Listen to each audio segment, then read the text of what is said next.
शं वरुणः शन्नो भवत्वर्यमा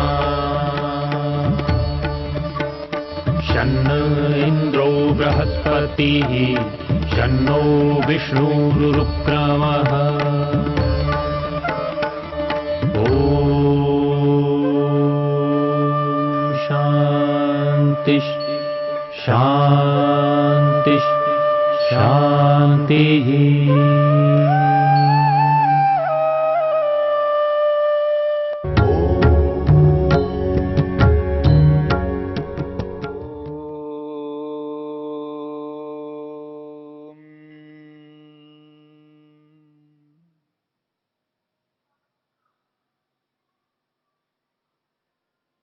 एकाग्रता की व्यापकता को लेकर के हम विचार कर रहे हैं। एकाग्रता की व्यापकता का अभिप्राय है जिस पदार्थ में हम एकाग्र होना चाहते हैं वह पदार्थ दो प्रकार का हो सकता है, एक सूक्ष्म और एक स्थूल, एक सबसे छोटा एक सबसे बड़ा। तो यहां पर सूक्ष्मता की ओर और स्थूलता की ओर स्थान की दृष्टि से जो सबसे कम स्थान में आने वाला पदार्थ है वो है सूक्ष्म पदार्थ, और जो सबसे बड़े स्थान में आने वाला जो पदार्थ है वो स्थूल पदार्थ। इसी को अणु के रूप में और महत् के रूप में कहा जाता है। अणु का मतलब है सूक्ष्म पदार्थ और महत् का अर्थ है स्थूल बड़ा पदार्थ। और सूक्ष्मता के साथ में परम शब्द को जोड़ दिया है तो परमाणु बन गया, और महत् के साथ में परम जोड़ दिया तो परम महत् हो गया। तो सूत्र है परमाणु परम महत्वांतोस्य वशीकारः। समाधिपाद का ये 40वां सूत्र है। सूत्र कहता है परमाणु, परम अणु परमाणु, यानी सबसे सूक्ष्म पदार्थ। किसी पदार्थ को आप छोटा बनाते हुए जाइए, किसी वस्तु को कम करते करते करते करते चले जाइए, जो अंतिम इसके आगे और कम नहीं किया जा सकता, यानी इसके आगे और टुकड़ा नहीं किया जा सकता, इसके आगे और कटिंग नहीं कर सकते, इसके आगे उसको दो नहीं बनाया जा सकता। ऐसे किसी पदार्थ को सूक्ष्म करते करते करते करते जहां जाकर के रुक जाएंगे, इससे और सूक्ष्म नहीं हो सकता, उसको कहते हैं परमाणु, एटम। जिससे और सूक्ष्म नहीं बना जा सकता उसको यहां पर परमाणु कहा है। बहुत सूक्ष्म पदार्थ, वो अंतिम पदार्थ है, उसके आगे और सूक्ष्म नहीं हो सकता। अभिप्राय यहां यह है कि किसी कार्य पदार्थ को, किसी उत्पन्न पदार्थ को, किसी उत्पन्न पदार्थ को हम छोटा बनाते जाएं और छोटा बनाते बनाते ऐसी स्थिति में पहुंच जाएं जहां उससे और छोटा नहीं बन सकता, वो अंतिम रॉ मटेरियल के रूप में आपके सामने आ जाएगा, मूल उपादान कारण के रूप में सामने आ जाएगा, जिसके आगे और सूक्ष्म नहीं हो सकता, उसका नाम है परमाणु। और दूसरी बात कही है परम महत्। महत् का मतलब बड़ा, और वो भी बड़ा, एक से बढ़कर एक, बड़ा बड़ा बड़ा बड़ा करते जाइए। अब ये जो बड़े पदार्थों को देखते जाएंगे तो उससे बड़ा और कौन होगा? पृथ्वी है, पृथ्वी से बड़ा सूर्य है, सूर्य से बड़ा आकाशगंगा है, आकाशगंगा से बड़ा पूरा का पूरा ब्रह्मांड है, और ब्रह्मांड से भी बड़ा और कौन होगा? आकाश है। जिसमें सारा का सारा ब्रह्मांड स्थित है। तो बड़े से बड़े पदार्थ की ओर आगे जाएंगे तो सबसे बड़ा पदार्थ है आकाश, जिसके अंदर ये सारा का सारा ब्रह्मांड स्थित है, विद्यमान है। वो है परम महत। उससे बढ़कर और कोई वस्तु नहीं है, उससे बड़ा कोई पदार्थ नहीं है। सूक्ष्म से सूक्ष्म पदार्थ को परमाणु कहा है और महत से महत परम महत आकाश जैसे पदार्थ को कहा है। तो कहा जा रहा है परमाणु परम महत्वांतः।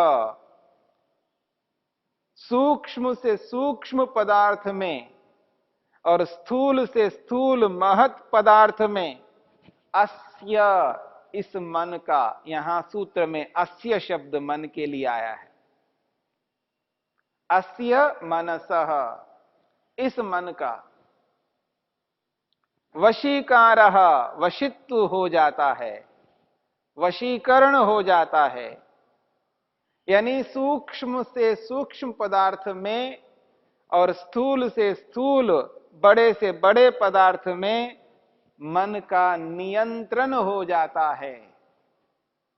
अर्थात अपने मन को सूक्ष्म से सूक्ष्म पदार्थ में लगा करके मन को अधिकार में लाया जा सकता है, स्थिर किया जा सकता है, एकाग्र किया जा सकता है। और बड़े से बड़े पदार्थ में मन को लगा करके एकाग्र किया जा सकता है। तो सूक्ष्म पदार्थ और स्थूल पदार्थ, यानी सूक्ष्म से सूक्ष्म पदार्थों में मन को लगा लगा करके, वहां मन को स्थिर कर करके वहां मन को एकाग्र किया जा रहा है। और स्थूल से स्थूल पदार्थों में मन को लगा लगा करके वहां पर मन को एकाग्र किया जा रहा है। तो व्यक्ति के अंदर एक सामर्थ्य उत्पन्न हो जाता है, क्योंकि उसने अलग अलग उपायों को अपना अपना करके देख चुका है, अभ्यास कर चुका है। तो योगाभ्यासी अपने मन को सूक्ष्म से सूक्ष्म पदार्थ में भी लगाकर एकाग्र कर सकता है और स्थूल से स्थूल पदार्थ में भी मन को एकाग्र कर सकता है। इतना सामर्थ्य, इतनी क्षमता उस योगाभ्यासी में आ जाती है। यही इस सूत्र का अभिप्राय है। सूक्ष्म से सूक्ष्म पदार्थ में और स्थूल से बड़े पदार्थ में मन का नियंत्रण हो जाना, मन का नियंत्रण हो जाता है। एक वशीकार, एक विशेष वशित्व प्राप्त होता है योगाभ्यासी को।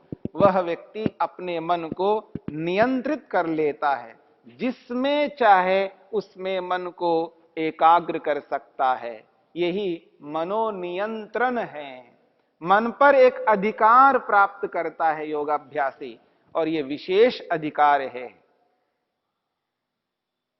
यह विशेष अधिकार है और ऐसे अधिकार को प्राप्त करने वाला योगाभ्यासी एक विशिष्ट होता है, क्योंकि उसका मन उसके अधिकार में होता है।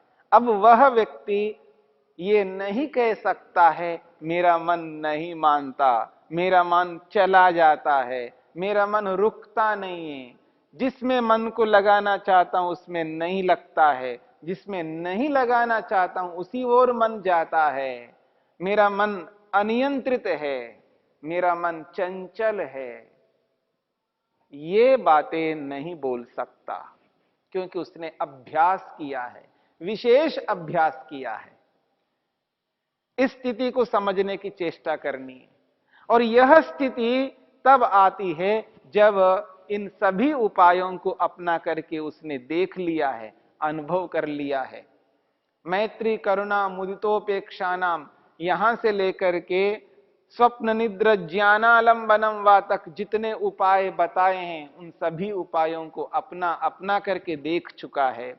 और इन सूत्रों में जो नहीं बताया है और योग के अनुरूप जितने भी उपाय हो सकते हैं, आप कल्पना कर सकते हैं कि बहुत सारे ऐसे उपाय हैं जो योग के अनुरूप है। उन उपायों को अपना अपना करके व्यक्ति देख चुका होता है, उसका मन अलग अलग उपायों के माध्यम से एकाग्र हुआ होता है। ऐसी स्थिति में एक ऐसा नियंत्रण उस व्यक्ति को प्राप्त होता है जिसको अपना करके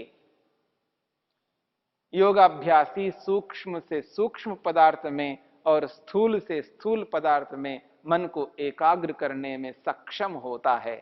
और यही स्थिति एक योगाभ्यासी को होनी चाहिए। तभी व्यक्ति अपनी इच्छा से, अपने पुरुषार्थ से जहां मन को लगाना चाहेगा वहीं मन लगेगा, जहां नहीं लगाना चाहेगा वहां मन नहीं लगेगा।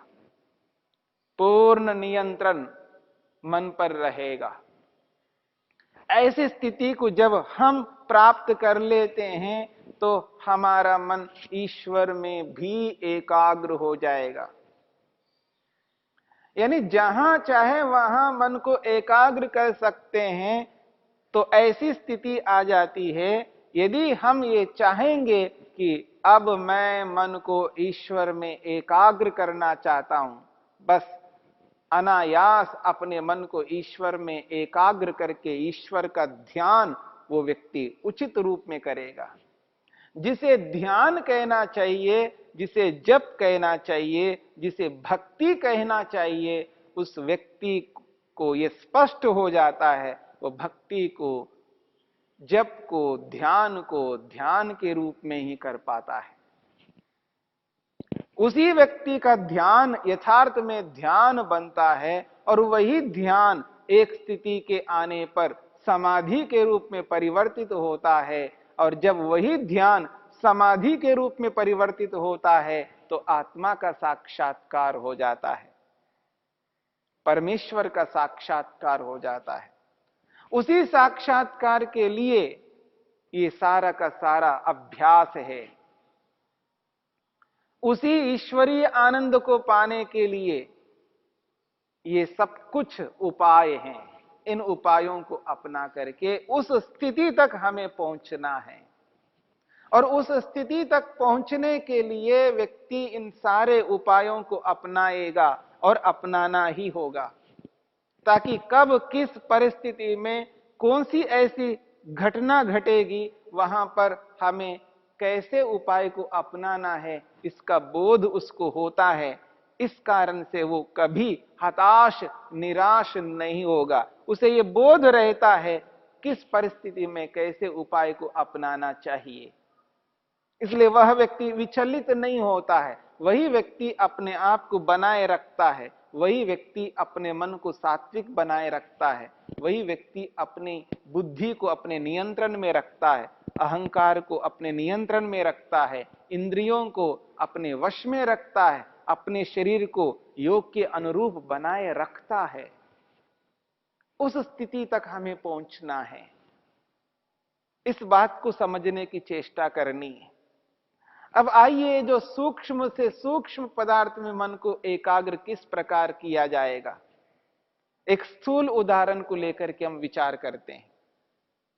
पहले बाहर जो स्थूल पदार्थ हैं उनको ध्यान में रख करके हम विचार करते हैं, ताकि हम आंतरिक रूप से अपने मन को अंदर ही अंदर शरीर के अंदर एकाग्र करके सूक्ष्म से सूक्ष्म पदार्थ में एकाग्र किस प्रकार होता है व्यक्ति, इस बात को समझने के लिए बाहर के पदार्थों को ध्यान में रख करके इस बात को समझने की चेष्टा करते हैं। कैसे हम अपने मन को सूक्ष्म से सूक्ष्म पदार्थ में एकाग्र कर सकते हैं, उसका कैसे अभ्यास करना है। एक फल है, सेब फल, एप्पल। जिस आकार में है इतना सा फल है।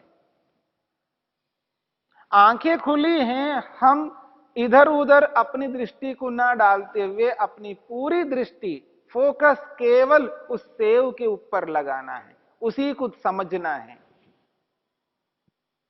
जिस क्षेत्रफल में, जितने स्थान में वो फल आता है, उतने ही स्थान में अपने आप को देखना है, उसी को समझना है।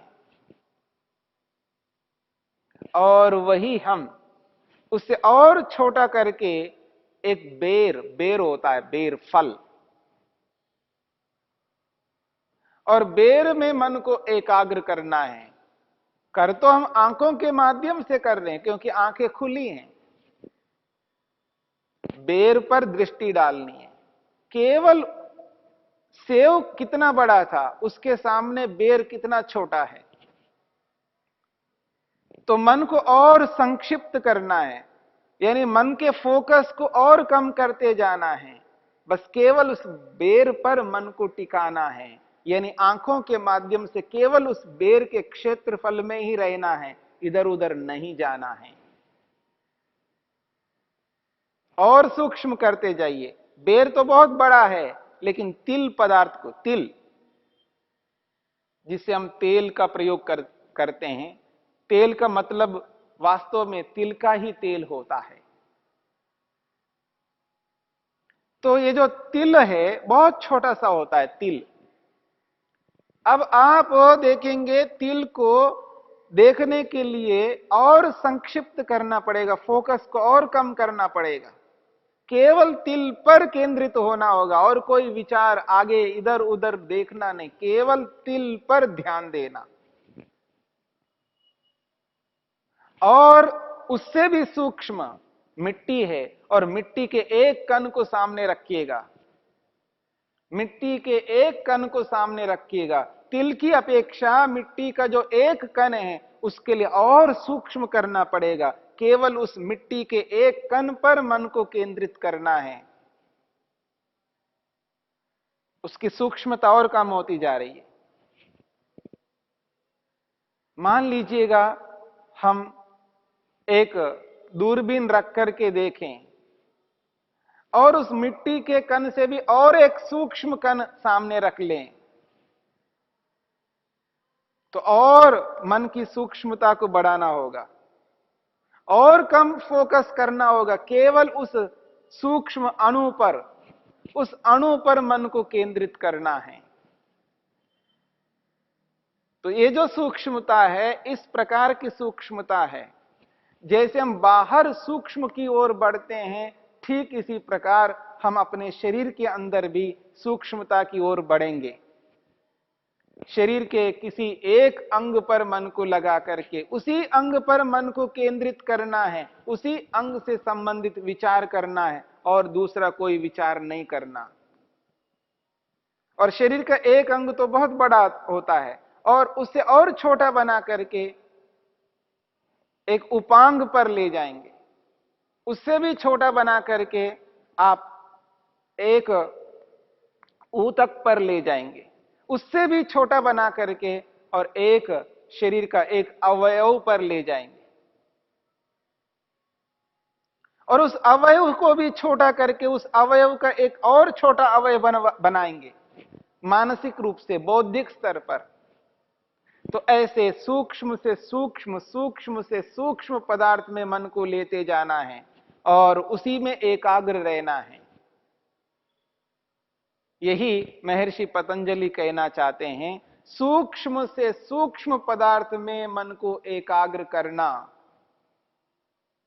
यानी हमारे अपने मन को उसी सूक्ष्म पदार्थ के अनुरूप उसको फोकस करते जाना, उसको और सूक्ष्म बनाते जाना।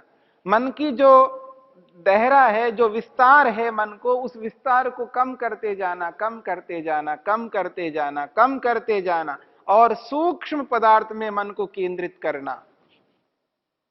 ये निरंतर अभ्यास कर करके सूक्ष्म से सूक्ष्म पदार्थ में मन को एकाग्र करने में हम सक्षम हो जाते हैं, समर्थ हो जाते हैं। एक अच्छा मन पर नियंत्रण आ जाता है, मनोनियंत्रण हो जाता है, मन पर एक अधिकार उत्पन्न होता है। अब उस अधिकार से जब चाहे तब हम सूक्ष्म से सूक्ष्म पदार्थ में मन को एकाग्र करने में सक्षम हो जाते हैं। यही उपलब्धि है अलग अलग उपायों को अपना करके मन को एकाग्र करने के पीछे। इस स्थिति को समझ करके, इसके अनुरूप निरंतर अभ्यास करके एक योगाभ्यासी अपने मन को अपने अधिकार में कर लेता है, अपने नियंत्रण में कर लेता है। मन पर नियंत्रण करना एक बहुत बड़ा कार्य है। मन को अपने वश में करना, मन को अपनी मुट्ठी में बनाए रखना, अपनी इच्छा के मुताबिक मन को चलाना, जहां चाहे वहीं पर मन को एकाग्र करना, यदि ये कला योगाभ्यासी को आती है, इस कला से परिपूर्ण योगाभ्यासी होता है, तो समझ लेना कि ऐसा योगाभ्यासी अपने मन को ईश्वर में एकाग्र करके ईश्वर का दर्शन करने में सक्षम समर्थ हो जाता है, और उसका प्रयोजन इसी में है, इससे हटकर उसका प्रयोजन नहीं है। इस बात को हमें समझना है, समझ करके इसका निरंतर अभ्यास करते जाना है, और यही अभ्यास हमें ईश्वर तक पहुंचाने वाला है। इसी के लिए महर्षि पतंजलि ने यहां पर इन सारे उपायों को बताया है, और इन उपायों को अपना करके किस तरह हम अपने मन को एक व्यापक दृष्टि से व्यापक एकाग्रता की ओर बढ़ा सकते हैं। यानी मन की एकाग्रता की जो व्यापकता है वो सूक्ष्म से सूक्ष्म तक है और स्थूल से स्थूल तक है। यानी सूक्ष्मता की ओर देखेंगे तो अति सूक्ष्म तक मन को एकाग्र कर सकते हैं, और स्थूलता को लेकर के देखेंगे अति स्थूल अति व्यापक बहुत बड़े पदार्थ तक अपने मन को ले जा सकते हैं। इन बातों को लेकर के यदि हम चलेंगे तो निश्चित बात है हम अपने मन को अपने नियंत्रण में करके अपने लक्ष्य को उद्देश्य को पूरा कर सकेंगे। यही इस मन को एकाग्र करने के लिए मन की व्यापकता को लेकर के बात कही जा रही है। परमाणु परम महत्वांतो अस्य वशीकारः।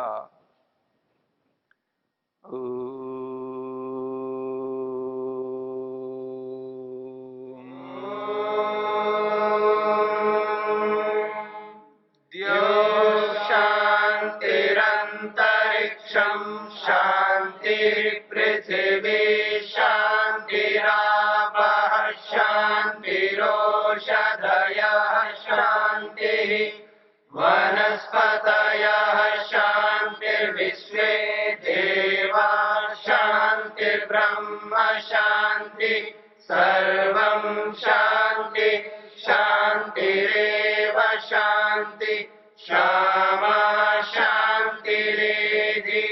ओम शांति शांति शांति।